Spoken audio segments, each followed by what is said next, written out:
Sesaat lagi Anda akan menyaksikan indahnya Ramadan didukung oleh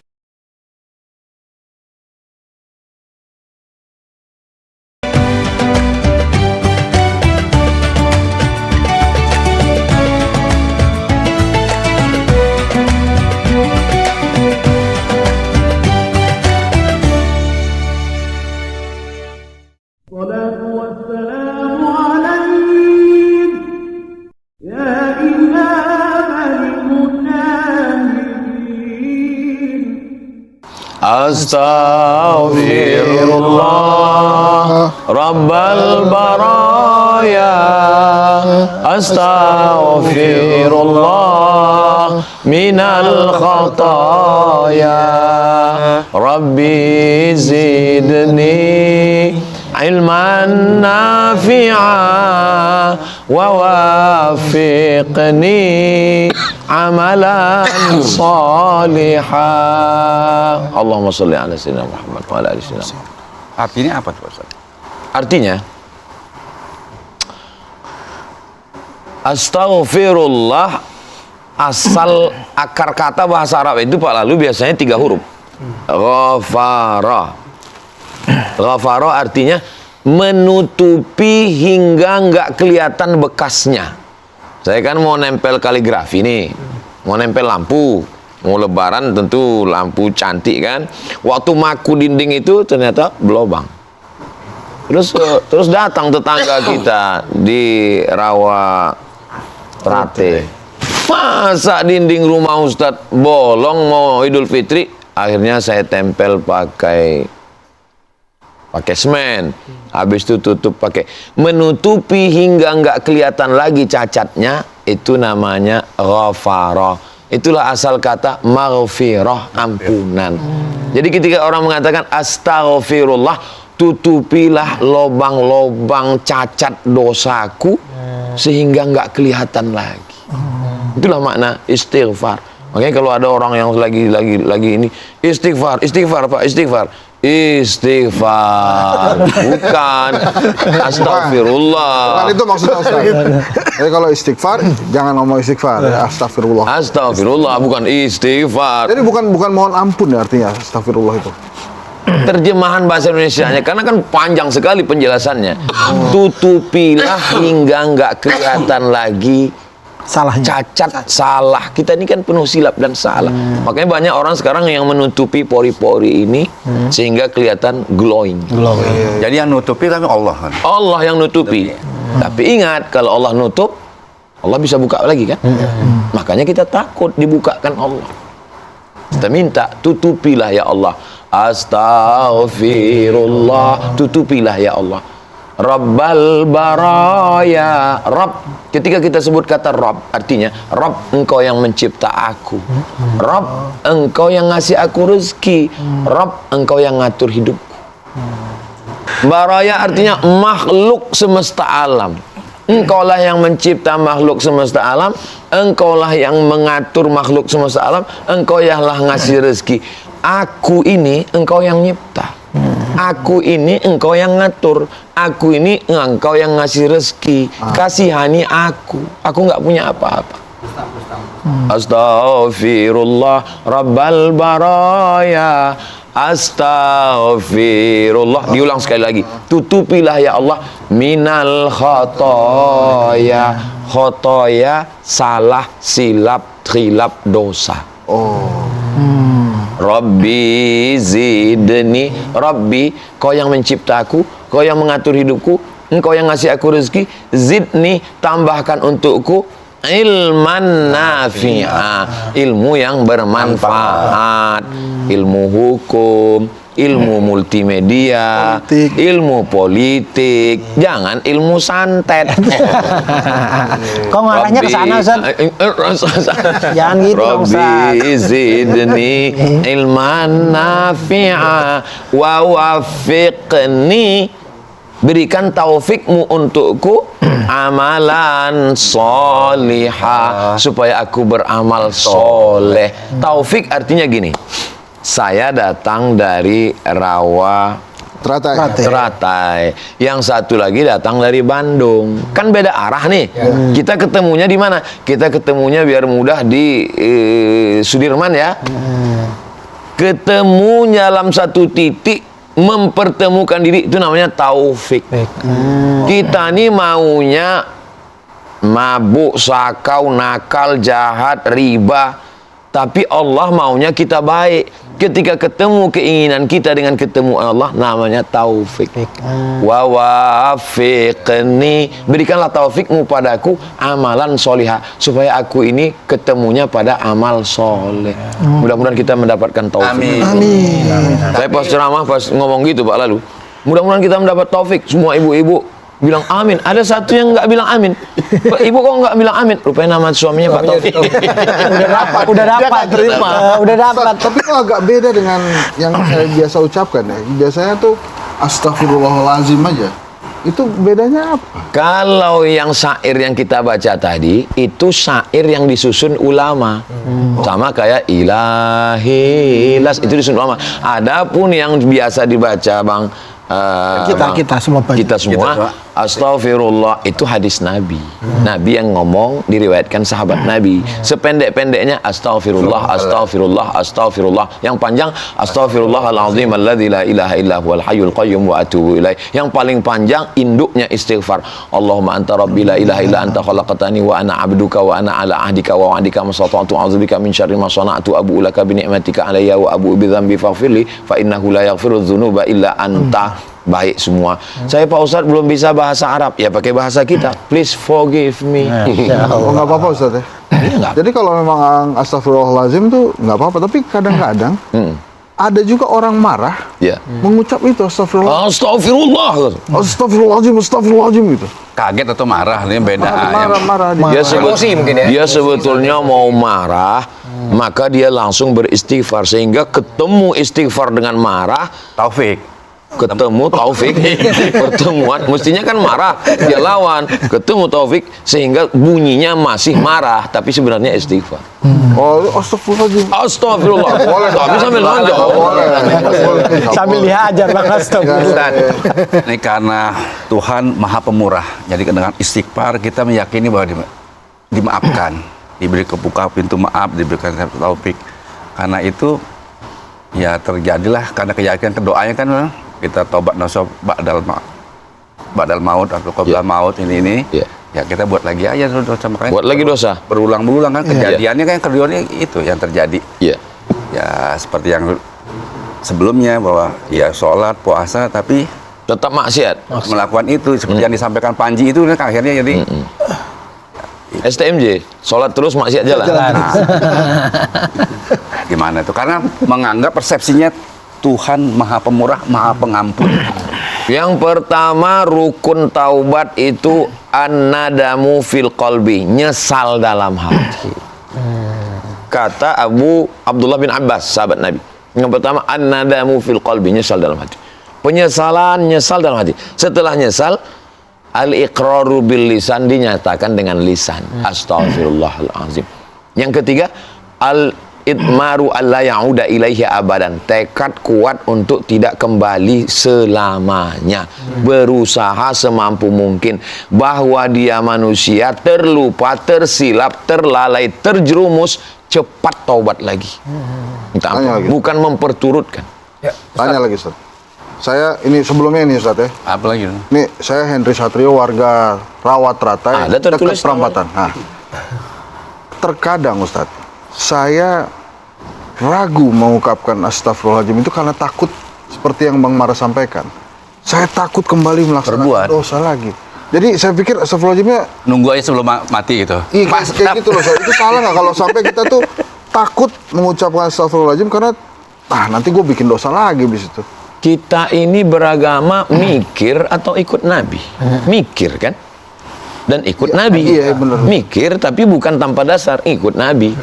Adapun nyuruh istighfar ini Nabi. Karena Nabi selesai sholat, Assalamualaikum warahmatullahi, Assalamualaikum warahmatullahi, astagfirullah, astagfirullah, astagfirullahaladzim. Kemudian di luar itu, wallahi demi Allah, inilah astaghfiru ila rabbi, saya beristighfar minta ampun kepada Allah, wa atubu ilaih, saya bertobat mi'ata marah, 100 kali sehari semalam. Itu maka kalau ada kiai, ustadz, habib, ulama mengatakan istighfar 100 kali. Astaghfirullahalazim, astaghfirullahalazim, astaghfirullahalazim. Sesuaikan penyesalannya dengan ucapannya, bukan hanya sekedar mau ngambil target 100 sehingga bunyinya pun nggak jelas.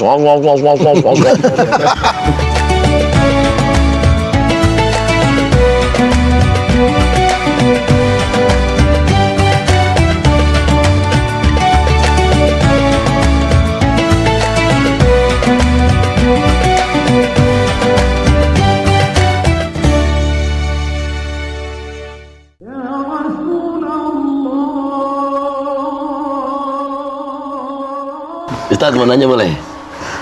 Mana yang lebih utama di bulan ini? Banyak-banyak nangis, ingat dosa masa lalu, atau fokus saja ke depan dengan memperbanyak amal soleh yang baru? Pilihannya antara 3. Yang pertama pilihannya adalah nangis. Yang kedua adalah mengenang masa lalu. Yang ketiga fokus aja beramal soleh. Yang mana yang kita lakukan? Yang pertama mengenang masa lalu, sehingga mengenang masa lalu yang hitam, yang jahat, yang dosa itu menyebabkan kita nangis.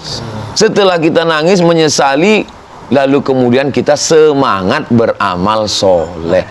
Karena kata Nabi, wa atbi'is sayyi'ata, iringi dosa-dosamu masa lalu itu al-hasanata, dengan perbuatan hasanah baik, tamhuha, insya Allah akan menghapuskannya. Amin. Dan di ujungnya wa khaliqin nasa, bergaulah dengan orang bi khuluqin hasanin, dengan akhlak yang baik. Di antara yang baik, menyediakan minuman dan pisang segera dimakan. Saya punya teman, saking besarnya dosa yang dia Lakukan.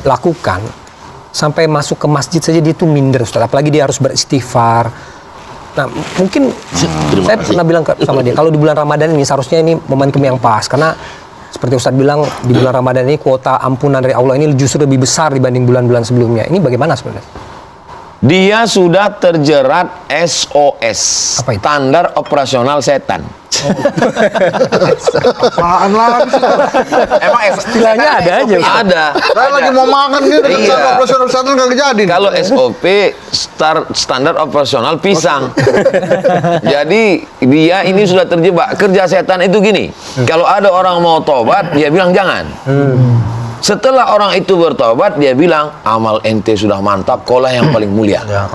Kalau dia tidak berhasil membuat orang mengaku salah, dia bilang orang mengaku lebih baik daripada orang lain. Ya. Maka waspada sebelum bertobat, waspada setelah bertobat. Sampai akhirnya kita selamat itu setelah husnul khatimah, mati baru selesai. Tapi apakah semua dosa diampuni, Ustaz? Nah, Apakah semua dosa diampuni? Datang seorang laki-laki Bani Israel Yahudi yang sudah membunuh 99 orang. Bawa pisau menemui pendeta Yahudi. Pendeta Yahudi, ya, saya sudah bunuh 99 orang. Apakah Tuhan mengampuni saya? Kata pendeta Yahudi, Tuhan tidak mengampunimu. Lalu dia bilang, kalau begitu kaulah yang ke-100. Dalam Islam, innallaha la yaghfiru ayyushraka bihi wa yaghfiru ma duna dzalika liman yasha. Allah mengampunkan semua dosa. Maka Allah mengampunkan semua dosa-dosa kita, insya Allah. Amin. Amin. Amin. Tapi kita nggak tahu kita ini udah dapat atau belum. ampunan itu. Kita hanya berharap ampunkan dosaku ya Allah. Makanya doa setiap malam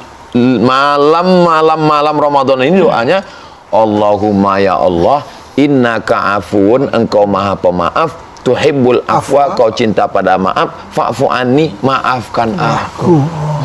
Lalu apa maksudnya orang syirik nggak diampunkan Allah? Kalau ada orang buat dosa, kemudian dia mati, belum sempat taubat, dia dicuci di neraka.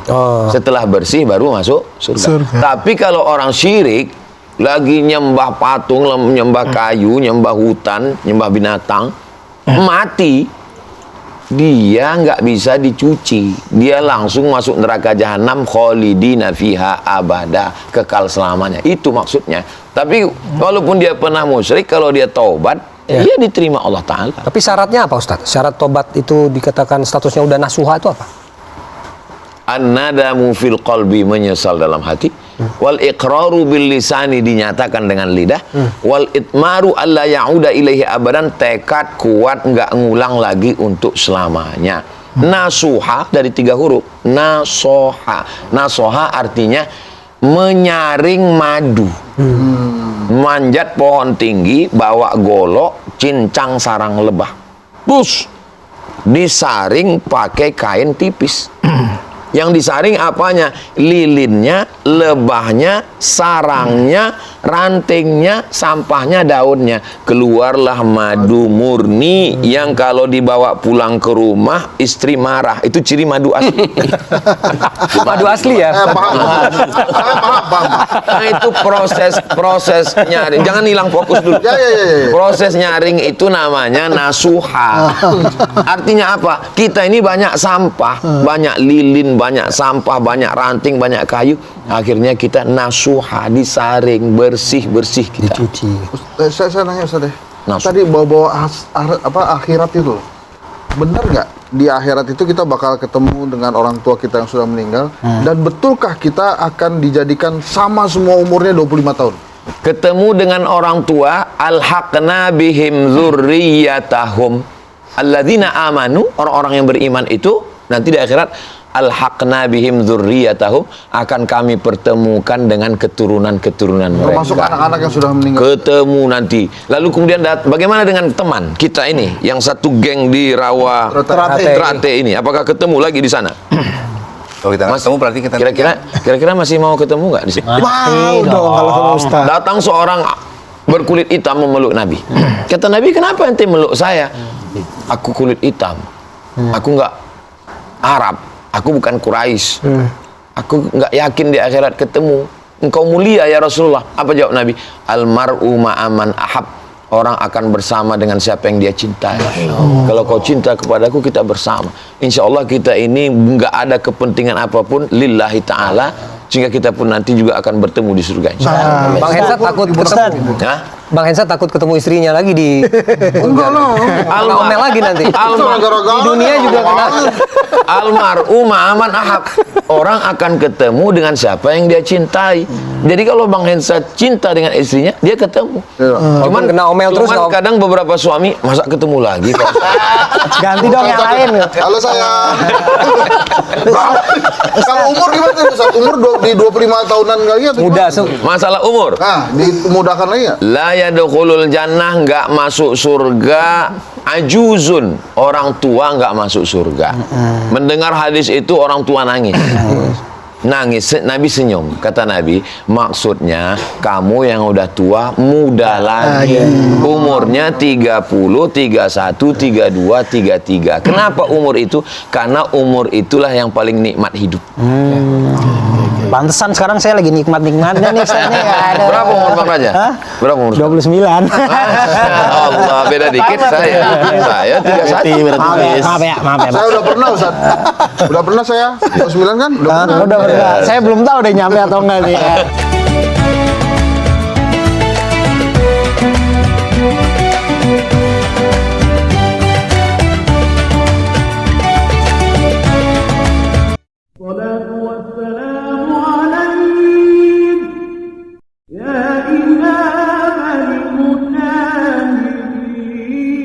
soal memaafkan ini soal saya pernah baca di salah satu tafsir di Al-Quran tuh bahwa kalau kita minta maaf kepada Tuhan, Allah pasti dimaafkan.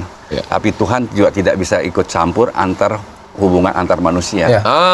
Bagaimana misalnya kita ribut tapi ya maaf kan gampang diucap. Tapi hati kan siapa tahu. Masih belum ikhlas. Belum ikhlas itu bagaimana ini Pak? Karena panjang itu. Apalagi kalau mungkin kita udah meninggal Ustaz, itu belum bermaaf-maafan dengan tetangga, dengan orang lain itu. Maaf ini Pak Lalu diambil dari kata afa, ya'fu, afwan, ma'afu. Maaf itu bahasa Arab. Artinya air yang naik ke pantai pasir. Ini kan pasir di pantai kan ada bekas tapak kaki kita nih. Nah, pas lagi saya datang ke kampung Pak Lalu di Lombok, pantainya yang indah, ada bekas tapak kaki kan, lalu datang ombak, lalu kemudian hilang kan, nggak berbekas. Itulah arti maaf. Itu arti maaf. Jadi kalau ada orang sudah dimaafkan dia, sudah. Kamu Idul Fitri datang ke rumah dia, 7 turunan saya nggak akan ketemu. Berarti belum maaf karena masih berbekas. Nah, tapi kan ada yang ngomong kalau berbuat salah itu seperti mencabut paku di kayu, bolongannya masih bekas, ada. ya. Ditutupi pakai semen, ditutupi pakai dempul, dicat lagi sampai nggak terlihat. Lewat istighfar. Oh. Ketika diperbaiki namanya ghafara. Nggak berbekas lagi namanya ma'fu. Maka ghafara dan ma'fu dipakai dalam duduk antara dua sujud. Rabbighfirli Warham. Rabbighfirli ghafara. Rabbighfirli warhamni wajburni warfa'ni warzuqni wa'afini wa'fu anni. Coba lihat indahnya doa itu. 8 kan? Ya. Pertamanya ghafara, tutupi, wa'fu, hilangkan.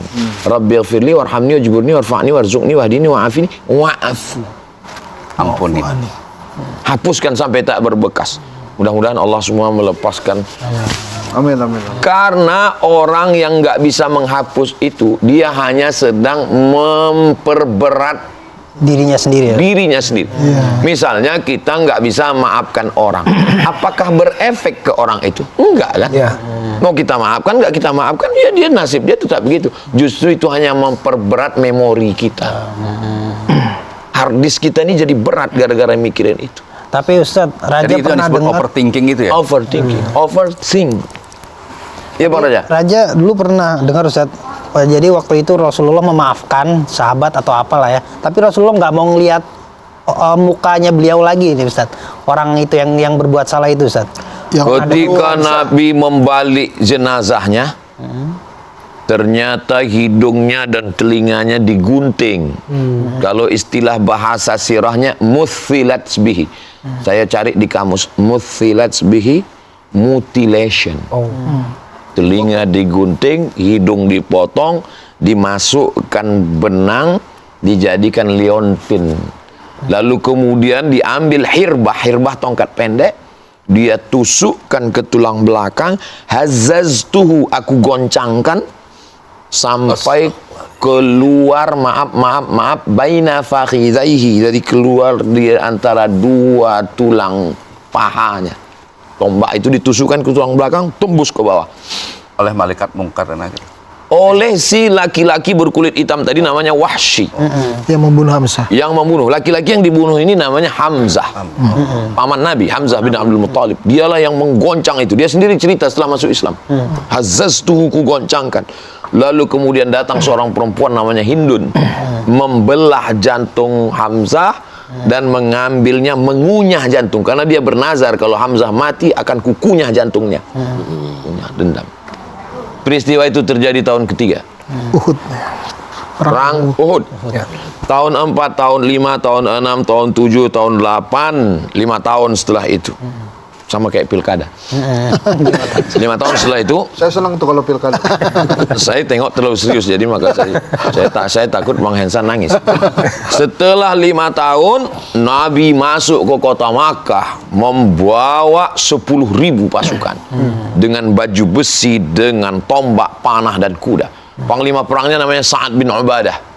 Kata Sa'ad bin Ubadah, "Hadza yaumul malhamah." Ini hari balas dendam. Kita akan pancung kepala mereka, kita akan potong telinga mereka. Hadza yaumul malhamah. Nabi panggil Sa'ad. Ta'al ya Sa'ad, sini Sa'ad. Apa kata Nabi? Hadza yaumul marhamah. Ini hari berkasih sayang. Kan mau perang. Ustaz. Enggak terjadi perang di Mekah. Enggak ada satu pun telinga orang-orang Makkah itu yang digunting telinganya. Abu Jahal, Abu Lahab sudah mati duluan. Tahun ke-8. Apa yang dilakukan Nabi? Membersihkan Ka'bah dan sekelilingnya 360 berhala. Setelah bersih semua, Bilal disuruh naik ke atas Ka'bah untuk mengumandangkan azan. Azan wahai Bilal. Selesai itu Nabi tegak di depan Ka'bah bertanya, "Ya ahla Makkah, hai penduduk Makkah, kalian mengusir aku, pamanku kalian gunting, kalian kunyah jantungnya. Ma taf'alu ma tazunnuna anni fa'ilum bikum?" Kira-kira apa yang akan kulakukan terhadap kalian? Nabi dengan 10.000 pasukan, dia bisa pancung kepala mereka semua. Apa kata penduduk Makkah? Akhun karim wa benu akhin karim. kamu saudara kami ya Muhammad. Wa ibnu akhin karim, ayahmu juga saudara kami. Ternyata kalau kita sudah menang, semua ngaku saudara. Persis. Persis ya. Iya. Wa ibnu akhin karim, engkau saudara kami, engkau saudara kami ya Muhammad sallallahu alaihi wasallam. Lalu apa kata Nabi? Inilah yang ditulis oleh orientalis sejarah, ditulis dengan tinta emas. Apa kata Nabi? Idhabu, pergilah kamu semua. Idhabu wa antumut tulaqa, kalian bebas, nggak ada satupun yang dipaksa untuk masuk Islam. Turunlah ayat idza jaa nasrullahi wal fath, ketika datang pertolongan Allah dan kemenangan, wa ra'aitan nasa yadkhuluna fi dinillahi afwaja, mereka masuk ke dalam agama Allah, agama Islam, afwaja, berbondong-bondong. Tapi ingat, berarti kalau udah selesai ini, hati-hati. Fasabbih, bertasbihlah, jangan merasa angkuh sombong, katakan subhanallah. Fasabbih bihamdi rabbika, jangan sombong, jangan angkuh. Wastaghfir, minta ampun sama Allah, innahu kana tawwaba. Kemana Wahsy? Mana Wahsy? Wahsy lari ke Taif, pontang-panting dia lari 100 km. Setelah Nabi 19 hari di Makkah, setelah rekonsiliasi semua selesai, Nabi pulang ke Madinah. Wahsy pulang. Wahsy ngelihat nggak ada yang digunting telinganya, aman semua. Wahsy mengejar Nabi, datang dia ke Madinah. Sampai ke Madinah, kenapa dia berani? Kalau Nabi tidak membunuh di Makkah, berarti di Madinah juga aman. Datang Wahsy menjumpai Nabi. Assalamualaikum ya Rasulullah. Kata Nabi, waalaikumsalam. Kata Nabi, anta Wahsy? Kau Wahsy? Naam, saya Wahsy. Qatalta Hamzah, kau yang sudah membunuh pamanku Hamzah. Naam. Nabi memegang dada Wahsy, mendoakan Wahsy, karena dada sebelah kiri adalah la ilaha illallah Muhammad Rasulullah. Nabi memaafkan. Lalu keluarlah ucapan yang ditanyakan Bang Raja tadi. Apa kata Nabi? Aghib wajhaka anni, aghib wajhaka anni, palingkan wajahmu dariku wahai Wahsy. Dendamkah Nabi? Tidak. Hati Nabi bersih. Lalu kenapa Nabi minta supaya Wahsy memalingkan wajahnya? Karena Nabi mengingat wajah pamannya setiap dia melihat wajah Wahsy. Tapi Nabi mendoakan Wahsy dan doa Nabi dikabulkan Allah Subhanahu wa taala. Apa yang terjadi? Wahsy seumur hidupnya selalu melihat tangannya sebagai orang tangan penjahat yang pernah membunuh orang paling baik, Sayyidus Syuhada. Maka dia mesti membalaskan tangan ini juga pun mesti berbuat baik. Sampai akhirnya Nabi meninggal, naik Abu Bakar Siddiq, muncul Nabi palsu bernama Musailamah Al-Kadzab. Abu Bakar mengutus pasukan, Wahsy ikut. Akhirnya Wahsy lah yang membunuh Nabi palsu bernama Musailamah Al-Kadzab. Setelah itu barulah Wahsy puas. Apa kata Wahsy? Tanganku memang pernah menghabisi orang paling baik, tapi dia juga pernah membersihkan dengan menghabisi orang paling jahat. Wahsy.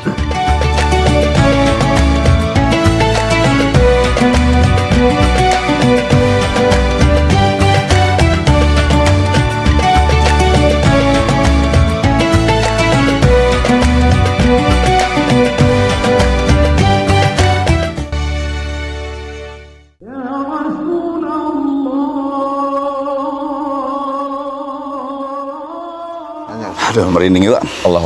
Berarti gimana Ustaz, tuh gini Ustaz? Ustaz nih. Ini saya tuh berusaha memahami ya. Dulu itu kan waktu Nabi datang dengan Islam, pasti kan gak mudah orang menerima. Kita aja sekarang bisa menerima Islam dengan mudah. Tapi waktu itu di zaman itu orang-orang pasti kesulitan menerima ajaran Nabi. Nah, itu ada campur tangan malaikat kah? Ada campur tangan Allah kah? Atau memang kesadaran mereka sendiri kemudian mengakui Nabi dan Islam? Tahun ke-10 meninggal paman Nabi, Abu Thalib, meninggal istrinya. Setelah 10 tahun berdakwah. 10 tahun berdakwah. Ya. Akhirnya Nabi pergi ke Taif. Enggak pakai alas kaki. Karena mereka lagi ngamati, kalau sampai dia pakai alas kaki berarti mau pergi jauh. Apalagi kalau bawa koper. Kalau sampai dia naik kendaraan, dia Nabi jalan kaki. Sampai ke Taif, Enggak ada yang nyambut dengan tola'al badru alaina. Mereka lempar pakai batu, pakai kayu sampai berdarah kakinya yang membasahi terompah sendalnya. Ketika dia sampai ke situ, dia simpan itu sampai ke sana, dia pakaikan, dia letakkan. Lalu kemudian apa yang terjadi? Datang malaikat Jibril. Kalau sampai darah di kakimu itu menetes ke tanah, maka akan aku ratakan Taif ini semuanya dengan waktu dia mau berangkat tadi kan sendalnya dia sembunyikan, habis itu dia pakai karena melewati batu-batu sampai di sana basah. Kalau sampai darahmu itu menetes ke tanah, rata semua Taif ini dengan tanah. Nabi mengusap kakinya supaya jangan sampai darah itu menetes. Bayangkan kalau tawaran itu ke saya, Bang Hensa. Rata ya. Kalau darah itu menetes ke tanah, Abdul Somad, semua buzzer yang mengejekmu itu akan mati. Langsung saya injakkan aja. Segerakan. Itu ada yang mau peras darah. Gitulah hebatnya. Jadi yang kata Bang Hensa mereka menerima, mana? Nggak ada mereka nerima. Nggak ada. Mereka lempar dengan batu. Lalu kemudian datang malakul jibal. Malak artinya malaikat. Jibal bukit, malaikat penjaga bukit. Tunjukkan bukit Jabal Abi Qubais dengan Jabal Qu'aiqian. Jabal Abi Qubais di belakang bukit Sofa yang sekarang udah dipotong jadi istana raja. Jabal Qu'aiqian di depannya. Ini Jabal Abi Qubais, ini Ka'bah, ini Jabal Qu'aiqian. Udah dipotong semua jadi bangunan. Akan kucabut dua bukit ini, kutimpakan dengan Taif, rata mereka dengan tanah. Apa kata Nabi? Asallah an yakhrij min aslabihim man ya'budullaha wa la yusyrika bihi syai'a. Ya Allah, keluarkan dari tulang sulbi mereka, maksudnya anak keturunan, ya'budullah, mereka menyembahmu dan tidak akan mempersekutukanmu. Doa Nabi dikabulkan Allah. 100% orang Taif sekarang masuk Islam. Oh, karena doa Nabi. Doa Nabi kepada Allah. Lalu kenapa nggak kun payakun mudah aja? Supaya kita mikir Nabi aja begitu susahnya, apalagi kita. Nabi datang ke Madinah itu bukan ujuk-ujuk langsung tola'al badru alaina. Tahun ke-10 orang-orang Madinah ini sudah mulai datang untuk melaksanakan haji. Karena mereka dulu zaman jahiliyah kan sudah ada haji. Nah, mereka ini udah kenalan dengan Nabi. Itulah dia bai'at Aqabah ula wusta Aqabah. Tahun berikutnya makin ramai datang. Akhirnya setelah siap tahun ke-13 setelah wahyu turun, barulah Nabi datang dengan Abu Bakar Siddiq, barulah disambut dengan tola'al badru alaina. Badru alaina. Badru artinya bulan purnama. Jadi maksud tola'al badru alaina itu mengatakan Nabi Muhammad datang putih bersih seperti bulan purnama. Sekarang itu dinyanyikan waktu nyambut manten keluar dari kamar. Tola'al badru, mantennya hitam. Ustaz, saya mau tanya. Ada yang bilang kalau orang yang sudah taubat itu justru hidupnya makin banyak ujian, tapi ada juga yang bilang makin tenang hatinya. Itu yang benar yang mana, Ustaz? Saya sudah banyak ketemu mu'alaf. Apa yang abang rasakan setelah masuk Islam? Apa itu? Satu, Pak Ustadz, ketenangan yang nggak saya temukan sebelumnya. Kenapa kita nggak menemukan itu? Ya karena kita mungkin udah tenang. Karena tenang ini kan belum ada alat standarnya. Saya menemukan ketenangan, Pak Ustadz. Itulah yang selalu mereka omongkan. Ketenangan itu datang dari mana? Dari Allah. Huwallazi anzala sakinata. Allah yang menurunkan ketenangan. Kemana? Fi qulubil mu'minin. Dalam hati orang beriman. Huwallazi anzala sakinata fi qulubil mu'minin. Kenapa tenang? Ala bidzikrillahi tatma'innul qulub. Dengan berzikir hati menjadi tenang. Cuman ada yang perlu diluruskan. Kalau saya taubat, nanti rezeki saya lancar, hidup saya tenang. Tiba-tiba begitu dia taubat, suami meninggal, resign dari tempat kerja, dipecat, datang masalah itu ini, lalu kemudian confused. Mana janji Tuhan? Jadi perlu diluruskan bahwa dengan berislam, berhijrah, bertaubat bukan berarti hidup kita penuh dengan permadani dan bunga-bunga. Hanya saja kematian tetap ada, penyakit tetap ada, susah tetap ada, bangkrut tetap ada. Yang berubah itu adalah cara pandang kita melihat hidup yang berubah. Berarti benar kata pepatah itu. Ketenangan hanya ada dalam ujian. Kan itu, mohon tenang, sedang ujian. Masuk bang, masuk. Masuk Eko. Makanya nabi-nabi itu hidupnya, coba lihat Nabi. Sebutlah nabi-nabi apa? Nabi Ayub. Nabi Ayub itu ujiannya likuifaksi. Seperti yang terjadi di Palu. Kulit ya, bukan. Dari mulai ternaknya, kebunnya habis semua digulung, habis sudah semua, datang penyakit. Anak meninggal, kebun habis, ternak habis, datang penyakit kulit. Yang tinggal cuman Rahmah, istrinya, Rahmah. Makanya doa untuk manten, Allahumma arham bainahuma kama rahimta baina Ayyuba wa Rahmah. Buatlah mereka berkasih sayang sebagaimana sayangnya Rahmah dengan Ayub dan Ayub dengan Rahmah. Amin. Enggak ada nabi itu yang hidupnya enak. Nabi Musa alaihissalam belum lahir aja udah ada razia. Ya. Iya. Fir'aun mimpi. Fir'aun yang sehebat itu, yang bangun piramid, mimpi bahwa ada bayi yang lahir menarik mahkotanya. Ternyata penguasa itu mimpi aja takut. Ya. Takut, pagi-pagi dia kumpulkan semua watimpir, dewan penasehat Fir'aun. Atau penasehatnya semuanya mengatakan berarti ada anak bayi yang lahir ini bos, mau menarik mahkotamu. Langsung keluarkan kepir, keputusan Fir'aun bahwa semua anak yang lahir potong kepalanya. Tapi Allah punya skenario. Wa auhayna ila ummi Musa, kami bisikkan kepada ibu Musa, an ardi'ihi, susukan anakmu. Fa in khifti alaihi, kalau kau takut anakmu disembelih, fa alqihi fil yammi, hanyutkan dia ke sungai Nil. La takhafi, jangan kau takut, wala tahzani, jangan kau sedih, inna radduhu ilaik, nanti kami akan kembalikan dia kepadamu. Wa ja'iluhu minal mursalin, kami akan jadikan dia salah satu dari rasul utusan kami. Dihanyutkan ke sungai Nil. Apa yang terjadi? Ternyata di sudut sana ada seorang perempuan yang nggak punya anak sedang mandi di tepi sungai Nil. Dayang-dayangnya dia katakan, itu sepertinya ada kotak kayu, coba ambil. Akhirnya dayang-dayang berenang mengambil kotak kayu, lalu diambil, dibuka, ada anak kecil. Wow, amazing.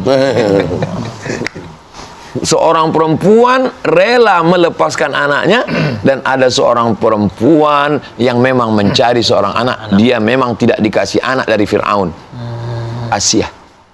Lalu kemudian anak ini dibawa, nangis terus, pagi, petang, siang, malam nangis.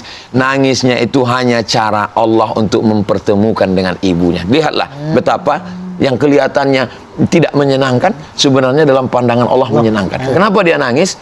Maka diadakanlah musabaqah, lomba nyusukan anak. Siapa yang punya anak, susukan. Dia nggak mau. Sampai akhirnya ibunya ikut ngantri, dia susukan, diam, orang ibu kandungnya. Masya Allah. Begitu cara Allah mempertemukannya. Kan Allah udah janji, Agak rumit juga tapi Ustaz. aku akan mengembalikan dia kepadamu. Itu hebatnya. Itu skenario Allah, jangan dipikir bang, bikin pusing ntar. Nih kita kan manusia, jangan dipikirin.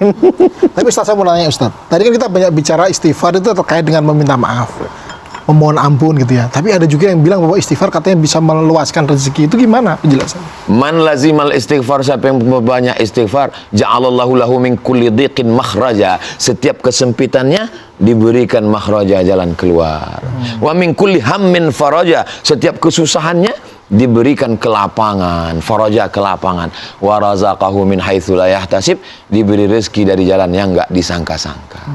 Jadi banyakin istighfar ya. Banyak istighfar. Ustaz, Biar banyak. kembali lagi ke yang tadi bahwa ya memberi maaf itu berat. Amalan apa yang dari Pak Ustadz sarankan kepada supaya kita mudah memaafkan? Tidak selalu ya kalau maaf di mulut gampang gitu, tapi yang di hati ini gitu. Untuk lepas gitu dari ya udah selesai gitu kita.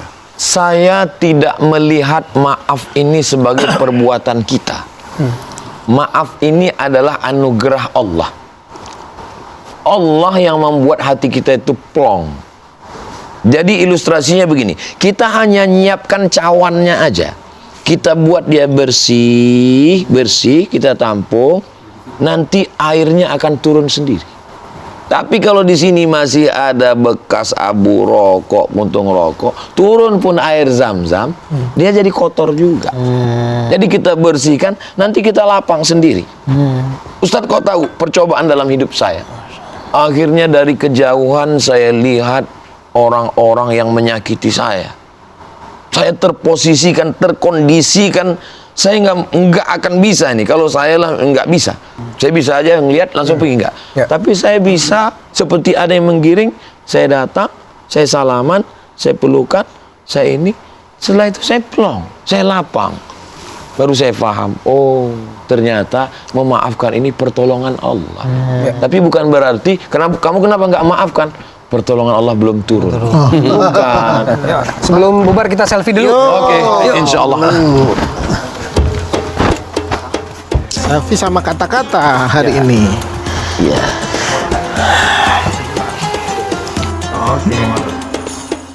Oke Ustaz. Ya. Kata-kata hari ini Ustaz. Kalau Tuhan pergi ke Medan, jangan lupa mampir ke Belawan. Cakep. Insya Allah kita tak lama lagi Lebaran, jangan lupa bermaaf-maafan. Amin. Assalamualaikum. Waalaikumsalam warahmatullahi wabarakatuh.